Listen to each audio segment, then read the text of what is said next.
हम बात करेंगे अमेरिका की। हमारे साथ मौजूद हैं साजिद तारड़ साहब, साबिक मशीर सदर ट्रंप। इज सो काइंड, हमें हमेशा ही वक्त देते हैं। Thank you very much Tarar साहब। ये फरमाइए कि कल तक, एक तो मैं ये कह दूं कि फॉर्च्यून 500 में सिर्फ एक आदमी ने, मैंने पढ़ा है कि जो टेस्ला के मालिक हैं, उन्होंने इज़हार हमदर्दी किया। इसका मतलब पूरी एस्टैब्लिशमेंट जो है वो नहीं चाह रही थी कि ये आए, मगर ये आ गए और इस तरह आए कि अब लगता है कि he is the president in waiting. Is that right? Absolutely, absolutely. बल्कि कायद साहब, मैं इसको सेकंड इस तरीके से करूंगा कि इनकी पॉपुलैरिटी का ग्राफ आसमान को आज भी छू रहा है, और यही एक कातलाना हमले की वजह भी यही बनी थी कि इनको हटाने की हर कोशिश नाकाम हो चुकी थी। और वो डेस्परेशन है, मैं समझता हूँ ये हमेशा डेस्परेशन होती है जब किसी के ऊपर आप कातलाना आप असैसिनेशन अटेम्प्ट करें। इस वक्त अगर देखा जाए तो अमेरिका इज इन केओस, बिल्कुल इस वक्त लीडरलेस है। आज आपने देखा होगा रीसेंट सिचुएशन, बाइडेन साहब विड्रॉ कर चुके हैं। अभी तक नहीं पता कि डेमोक्रेट पार्टी का कैंडिडेट कौन होगा। ये जमहूरियत के लिए एक नुकसान वाली बात है, अमेरिकन वोटर्स के लिए एक नुकसानदेह बात है। बल्कि डोनाल्ड ट्रंप साहब एहतजाज कर चुके हैं कि ये कैसा सिस्टम है कि अभी तक उन्हें पता ही नहीं कि उनका अपोनेंट कौन होगा। पर जी वो गरीब वॉलेटिलिटी है। लेकिन बहरहाल आप RNC में भी मौजूद थे, तो वहाँ क्या माहौल था? और आपके अलावा भी वहाँ कोई हमारे पाकिस्तानी दोस्त नज़र आए अपना इस जो हुआ कन्वेंशन? बिल्कुल, मैं एक तो ये बताना चाहूंगा कि RNC इस तरह हमारा इस वक्त जो कन्वेंशन था उसको ये मुबालगा राय नहीं होगी कि यूनिटी कन्वेंशन था। आखिर असैसिनेशन अटेम्प्ट के बाद रिपब्लिकन अब सारे यूनाइटेड हैं, इकट्ठे हैं। आपने देखा होगा निकी हेली ने भी एंडोर्स किया, स्पीच दी, जो कि हमेशा बहुत बड़ी नाकद रही है डोनाल्ड ट्रंप साहब। दूसरी बात जो मैं आपसे करना चाहूंगा वो बहुत एक अफसोसनाक बात है मेरे लिए, बहुत ज्यादा अफसोस है। मैं RNC में मैंने किसी दूसरे पाकिस्तानी को वहां पे नहीं देखा। यहाँ पे दो ही बड़ी पार्टियां हैं, रिपब्लिकन पार्टी है या डेमोक्रेट पार्टी है, लेकिन हमारे पाकिस्तानियों की बिल्कुल ही दिलचस्पी है। आप खुद अंदाजा लगा सकते हैं हमारा फ्यूचर यहाँ पे क्या होगा। हमारा इस वक्त अमेरिकन डायस्पोरा जो है पाकिस्तानी, वो सारे के सारा PTI को सपोर्ट करने के चक्कर में फिरता रहता है। जिस तरह के मुर्शद ने फरमाया है, ये सियासत नहीं है, जिहाद है। वो सारे जिहादी बन के फिर रहे हैं PTI के पीछे, लेकिन लोकल पॉलिटिकल सिस्टम के अंदर उनकी बिल्कुल अदम दिलचस्पी है, जो कि एक बहुत खतरनाक ट्रेंड है। दूसरा, बल्कि एक और चीज यहाँ पे मैं अब मेंशन करना चाहूंगा, मैंने कई एम्बेसियां देखी, 20 रिप्रेजेंटेटिव यूरोपियन यूनियन से थे वहां पे, और कई इंटरनेशनल लीडर्स को मैंने वहां देखा। भारतीय एम्बेसडर को देखा, अपने पूरे स्टाफ के साथ वहां मौजूद थी, लेकिन हमारी पाकिस्तान एम्बेसी की भी कोई रिप्रेजेंटेशन वहां पे नहीं। ये तो बड़ी अजीब बात है। हालांकि हमें भाग दौड़ IMF और ना जाने क्या क्या करना पड़ता है। अच्छा, ये बताइए कि आपकी प्रेसिडेंट इन वेटिंग में कह सकूं अगर, तो वैसे तो it will be little early, लेकिन आपकी मुलाकात हुई हो, कोई उनसे बात हुई पाकिस्तान के हवाले से, या उनका कोई क्या उनकी सोच और फिक्र है इस ज़िमन में? देखिए, इस वक्त अगर एक तो इस कातलाना हमले के बाद ये इमीडिएटली उनको ये अभी हफ्ता भी नहीं इस बात को हुआ, तो उनका सिक्योरिटी एंटोराज जो था it was very tight। इस वक्त उनके आसपास बहुत ज्यादा लेयर्स हैं सिक्योरिटी की। मेरी 2 दफा उनके साथ इंटरेक्शन हुई, लेकिन वो बिल्कुल ऐसे ही थी जिस तरह कन्वेंशन में होती है। मैंने वहां पे एक इवेंट को स्पॉन्सर किया था, और उसमें वो खास बिलखसूस आए, लेकिन मेरी पाकिस्तान या किसी पॉलिटिकल टॉपिक के ऊपर उनके साथ इंटरेक्शन नहीं हुई। लेकिन मैं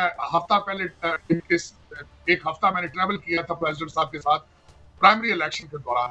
उस वक्त मैंने फॉरेन पॉलिसी को डिस्कस करने की कोशिश की, अपना उनके व्यूज को समझने की कोशिश की, क्योंकि मैं मुसलसल मुख्तलिफ टीवी चैनल्स पे जाता हूँ और डोनाल्ड ट्रंप साहब को रिप्रेजेंट करता हूँ, तो मेरे लिए जरूरी है कि उनका माइंडसेट पढ़ा जाए कि वो किस तरीके से अगर दोबारा पावर में आते हैं तो दुनिया के अंदर फॉरेन पॉलिसी अमेरिका की वो कैसी होगी।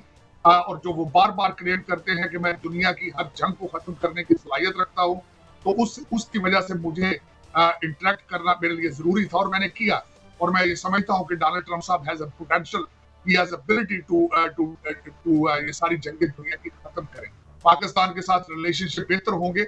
आज भी स्टेट ऑफ अमेरिका जो है उसके रिलेशनशिप स्टेट ऑफ पाकिस्तान के साथ they are not bad at all. देखिए, IMF आपके साथ काम कर रहा है, ये सबसे बड़ी निशानी है इस चीज की कि आपके साथ state of America is engaged.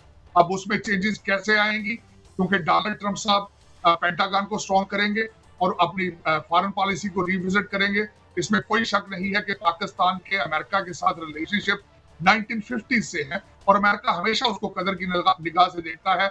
आजकल आपके हालात वैसे भी बेहतर हैं क्योंकि भारत के साथ इस वक्त अमेरिका के रिलेशनशिप आइडियल नहीं है और उनको जो उस एरिया के अंदर जो उनको एक अपना पार्टनर चाहिए, वो मैं समझता हूँ कि पाकिस्तान के पास एक अपॉर्चुनिटी मौजूद है।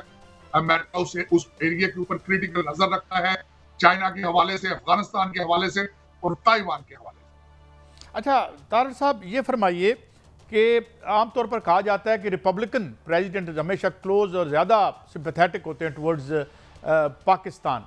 तो आप क्या समझते हैं कि if he comes to power तो वो अमेरिका फर्स्ट की पॉलिसी पे रखेंगे? क्योंकि यहाँ तो जो बाइडन साहब पर इल्ज़ाम पाकिस्तान में लगा कि उन्होंने गलत या सही लेकिन कि जी रिजीम चेंज जो है उन्होंने करवाई या उनके ब्यूरोक्रेट ने करवाई, ज़ाहिर टॉप से आया होगा अगर ऐसा हुआ है तो मेरे ख्याल में शायद आपके ख्याल में ट्रंप तो इस तरह की पॉलिसी उससे गुरेज करते नजर आते हैं। देखिए, सबसे पहले तो मैं बिल्कुल आपकी बात से सेकंड करूंगा। पाकिस्तान के ऊपर सबसे ज्यादा ड्रोन अटैक जो थे पाकिस्तान की मर्जी के खिलाफ वो बराक ओबामा पीरियड में हुए थे और उस वक्त जो बाइडेन जो थे साथ उनके वाइस प्रेसिडेंट थे। फिर उन्होंने वही पॉलिसीज कंटिन्यू रखी। हमारे इमरान खान साहब जो है वो 4 साल बाइडेन की फोन का इंतजार ही करते रहे। लेकिन मैं यहाँ पे इस आइडिया को बिल्कुल रिजेक्ट करूंगा कि अमेरिका पाकिस्तान के अंदर रेजिम चेंज के अंदर इन्वॉल्व था। लेकिन यहाँ पे ये भी मैं समझता हूँ आपके देखने वालों को पता होना चाहिए, खान साहब ने 65 जलसे किए साइफर की बेस पर और आज अपनी पार्टी का सबसे ज्यादा पैसा जो है वो अमेरिकन लॉबीज के ऊपर लगाया जा रहा है। इस वक्त यहाँ पे अगर देखा जाए तो कभी कांग्रेसमैनों के आगे पीछे हमारे पीटीआई के हजरात जो है अमेरिका के वो घूम रहे हैं, कभी रेजोल्यूशन निकालते हैं, कभी दूसरे हथकंडे किए जाते हैं। लेकिन ये बिल्कुल एक फसाद है कि आप पहले कहें कि रजीम चेंज है, फिर उसी कंट्री के साथ आप उनसे मदद की अपील करें।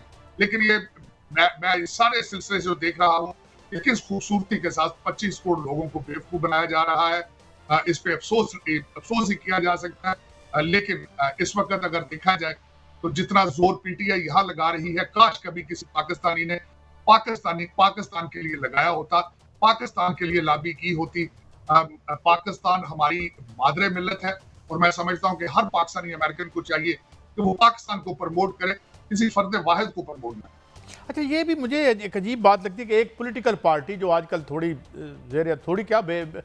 ज़्यादा ज़ेर ताब है, लेकिन उसके लोग तो वहाँ लॉबिंग कर रहे हैं, बट इवन आर वर्दी जो एम्बेसडर हैं ही वॉज मिसिंग कि भाई जाहिर है हमें बहुत काम है उनसे और जाहिर है America is still a super power. देखिए, उसमें जिस तरह मैंने आपको बताया है कि पाकिस्तानी डायस्पोरा बिल्कुल लोकल इंटीग्रेशन और लोकल पॉलिटिक्स के अंदर इंटरेस्टेड ही नहीं है। न्यूयॉर्क में सबसे ज्यादा आबादी पाकिस्तानियों की न्यूयॉर्क में है और वहां पे एक सिंगल काउंसिलमैन तक नहीं है। कांग्रेसमैन होना तो बहुत बड़ी बात है। और यहाँ पे जितने हमारे पाकिस्तानी है सारा दिन बुलंदो बाला जो नारे लगाते हैं वो पाकिस्तान के लिए नारे नहीं लगाते, अमेरिका के लिए नारे नहीं लगाते, और एक सिर्फ सियासी पार्टी को प्रमोट कर रहे हैं। और यही हमारी ट्रेजेडीज है। हम इंटीग्रेट करने की कोशिश नहीं करते। हमारे लिए एक आइडियल मौजूद है, एक मॉडल मौजूद है कि जिस तरीके से भारतीय डायस्पोरा हर चीज के अंदर इंटीग्रेट कर चुका है, अंदर घुस चुका है, टेक्नोक्रेट बन चुके हैं। आप यहाँ पे देखें, फॉर्च्यून 500 कंपनीज के 50 से ज्यादा सीईओ मौजूद हैं इस वक्त, और बिल्कुल ये बस ऐसे नक्शा पेश कर रहे हैं कि जैसे अमेरिका को इस वक्त भारतीय निजात जो है वो चला रहे हैं।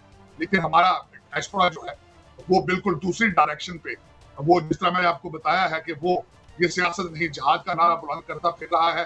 क्रिकेट स्टेडियम्स के ऊपर जहाजों से जो है वो पोस्टर लगवाए जा सकते हैं, लेकिन रिपब्लिकन नेशनल कन्वेंशन में दुख के साथ कहूंगा एक भी पाकिस्तानी नहीं था जो वहां पे पाकिस्तान को रिप्रेजेंट करता, इस्लाम को रिप्रेजेंट करता, अपने पाकिस्तानी क्राइसिस की बात करता, उस रीजन की बात करता। लेकिन मैं अफसोस के साथ कहूंगा, unfortunately this is the reality.